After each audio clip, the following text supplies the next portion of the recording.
Assalamualaikum dan selamat malam semua. Nama aku Dila. Kisah ni terjadi semasa aku berumur 22 tahun.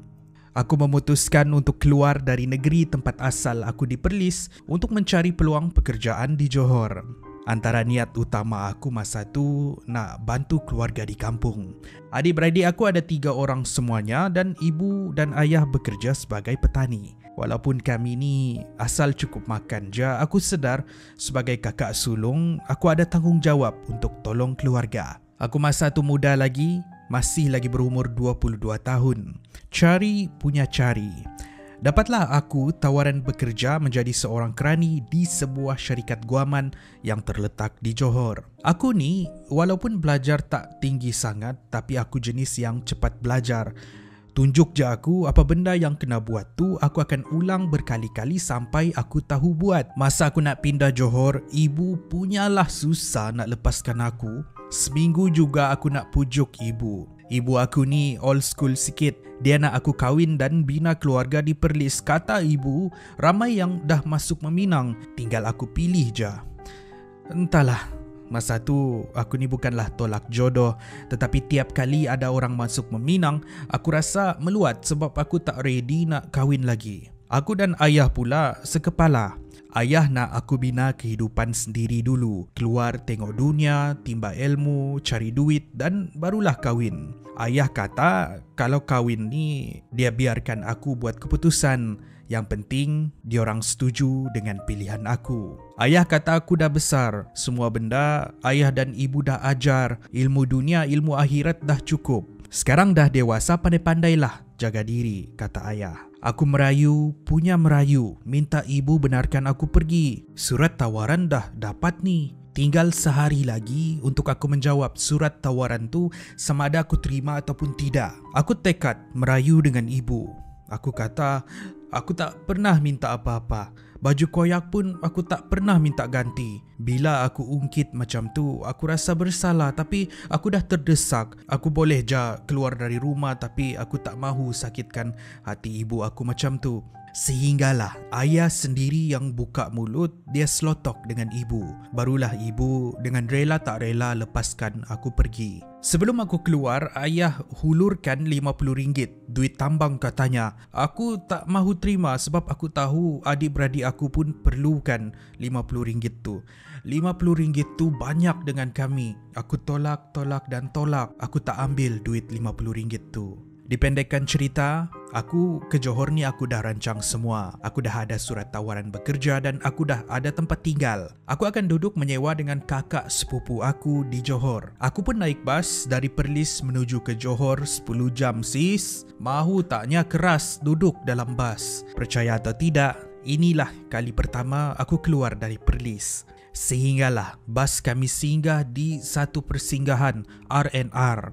Aku nampak dari tingkap bas ada orang menjual jeruk jambu. Entahlah kenapa hari tu aku rasa nak makan jeruk tu, tapi aku tak ada duit nak beli.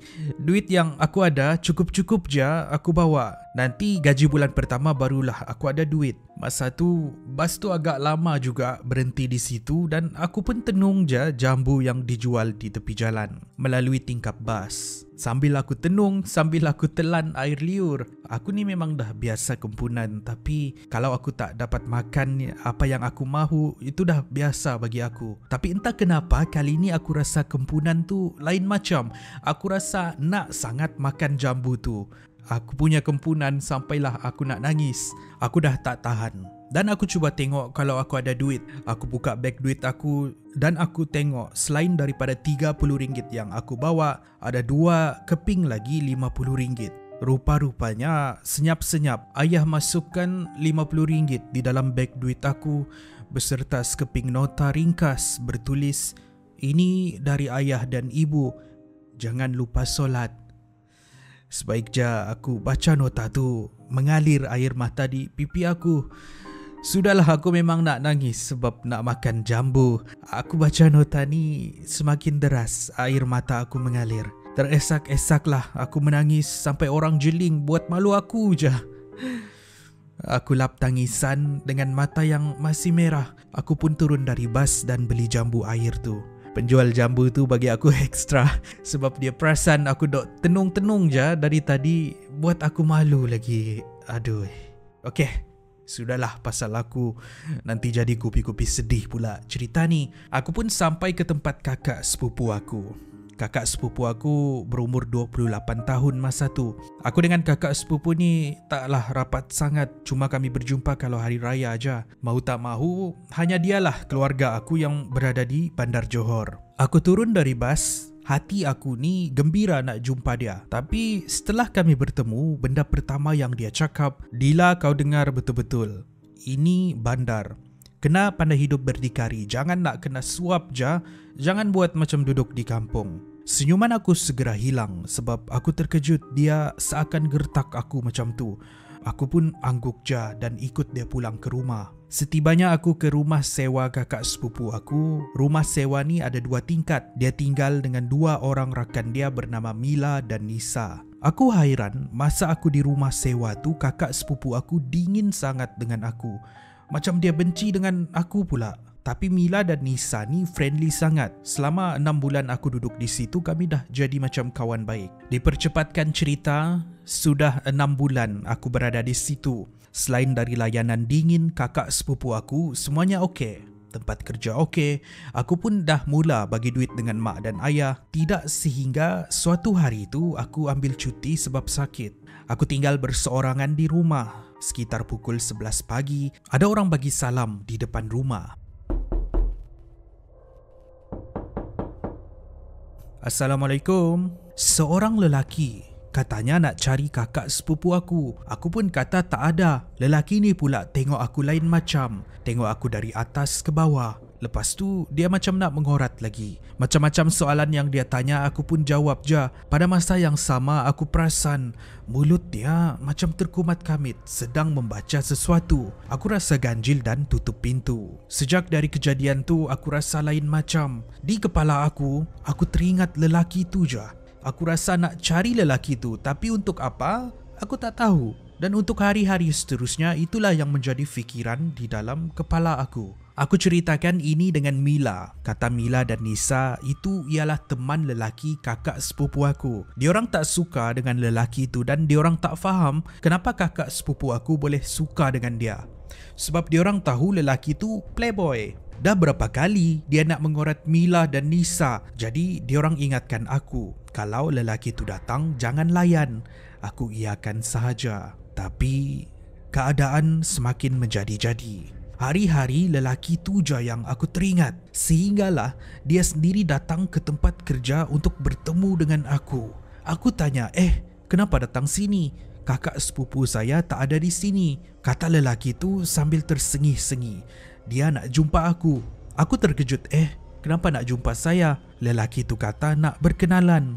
Gila creepy sis. Nasib di tempat kerja tu ramai kawan lelaki. Diorang tengok aku macam tu, diorang gertak lelaki tu dan dia berlalu pergi. Ada satu ketika aku pulang dari tempat kerja sekitar pukul 6.30 petang. Aku perasan ada sebuah kenderaan Wira yang mengikut aku dari belakang. Aku toleh dan perasan lelaki itu berada di dalam kenderaan. Aku percepatkan langkah, takut-takut kalau dia nak culik aku kah, dia langgar aku kah. Di rumah pula kejadian menyeramkan mula berlaku.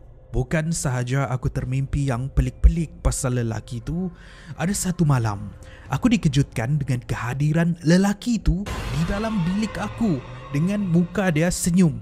Sebelum aku menjerit mengejutkan semua orang di dalam rumah. Di hari yang lain pula, aku perasan banyak serangga tersesat masuk ke dalam rumah macam kupu-kupu, belalang ataupun pepatung. Kalau sekali dua ternampak tu okey je. Tapi kalau dah macam hari-hari, aku dah rasa lain macam. Apa yang lebih pelik? Kalau aku terpegang serangga tu ataupun kalau serangga tu menghinggap badan aku rasa seperti dicucuk jarum atau benda-benda yang tajam. Serangga-serangga ni bukan sahaja di rumah, tapi juga di tempat kerja. Di pejabat aku, ada dua orang kawan yang aku rapat, Razman dan Nita. Aku selalu ceritakan kisah lelaki tu dengan dua orang rakan aku ni. Ada suatu hari, masa kami tengah makan tengah hari, aku duduk semeja dengan diorang. Tiba-tiba Nita buka mulut dan katanya, Dila, Sebenarnya Razman ada nak bagi tahu kau ni. Aku terkejut dan tanya, apa tu?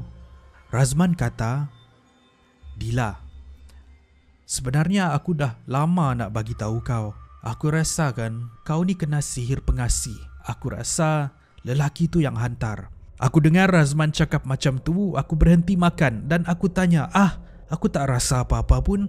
Kata Razman, ya betul, kau tak rasa apa-apa.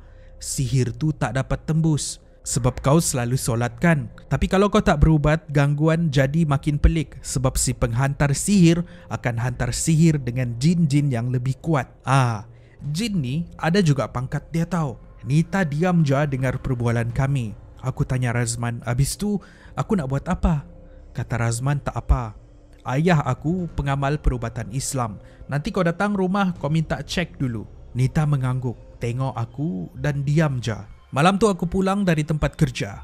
Macam biasa aku akan jalan kaki balik ke rumah. Bila aku sampai ke rumah, aku perasan barang-barang aku dari dalam rumah semua dibuang keluar, habis berselerak di lantai. Kakak sepupu aku dah tahu teman lelaki dia terhegeh-hegeh dengan aku. Masa aku sampai, kakak sepupu aku berdiri di depan pintu rumah dan menjerit memarahi aku. Kononnya aku tak kenang budi dan aku goda teman lelaki dia. Malulah dengan jiran-jiran.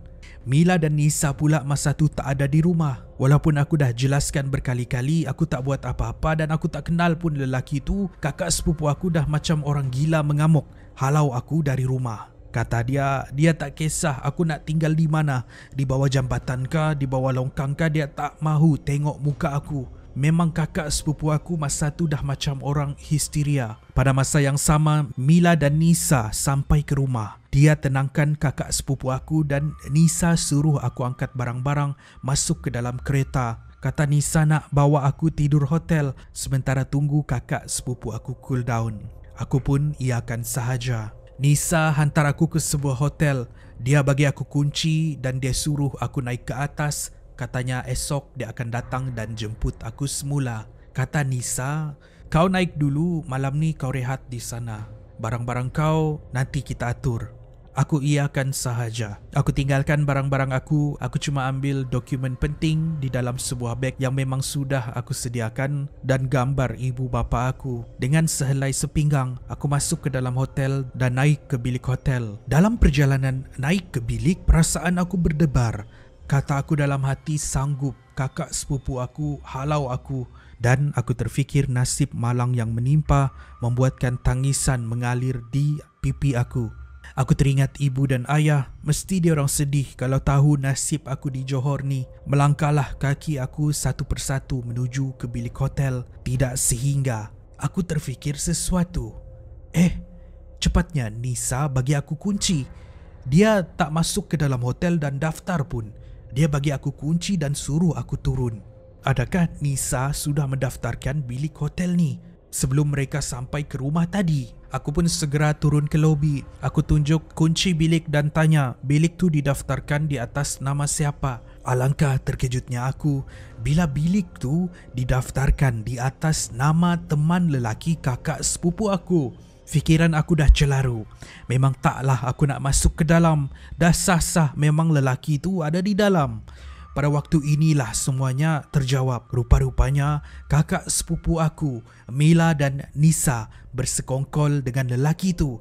Diorang ada niat jahat dengan aku. Aku segera telefon Razman dan Nita. Dalam masa 5 minit, diorang siap bawa beberapa orang, takut kalau jadi apa-apa dengan aku. Diorang sampai di situ, air mata aku mengalir, menangis teresak-esak, menjelaskan apa yang terjadi. Razman dan rakan-rakan dia ambil kunci dan naik ke bilik dan memang betul, lelaki tu memang ada di dalam. Aku tak tahu apa yang diorang buat dengan lelaki tu. Diorang tak pernah bagi tahu aku. Malam tu, Nita bawa aku tidur di rumah keluarga dia. Esok diorang bagi tahu aku, kakak sepupu aku dan kawan-kawan dia dah buang barang-barang aku. Semua punyalah jahat diorang bertiga. Bila aku meminta bantuan pakar perubatan, memang betul aku terkena sihir pengasih tapi tak tembus sebab alhamdulillah Allah masih melindungi aku. Sehingga hari ini aku tak tahu apa yang jadi dengan kakak sepupu aku, Mila, Nisa dan lelaki itu. Aku terluka dengan apa yang diorang buat, tapi aku doakan je pintu hati mereka terbuka untuk bertaubat. Sekarang ni aku dah 20 tahun di Johor. Yalah, orang kan selalu kata kalau Tuhan tutup satu pintu, dia akan buka pintu yang lain. Selepas kejadian tu, rezeki aku bertambah murah. Aku dapat kerja yang lebih baik dengan gaji yang sangat lumayan. Aku mampu ubah nasib ayah, ibu dan adik-beradik yang lain. Ayah meninggal 5 tahun yang lalu, ibu pun dah berumur. Aku pun dah 15 tahun berkahwin, anak dah 3 orang. Kisah ini mengingatkan aku semasa aku berumur 22 tahun dahulu, melangkah keluar dengan niat berjuang untuk keluarga. Kadang sebab teringat kisah lalu, tapi kesedihan itu semua terubat bila aku melihat senyuman yang terukir di wajah ibu. Semuanya berkat ibu dan ayah. Terima kasih di atas segalanya.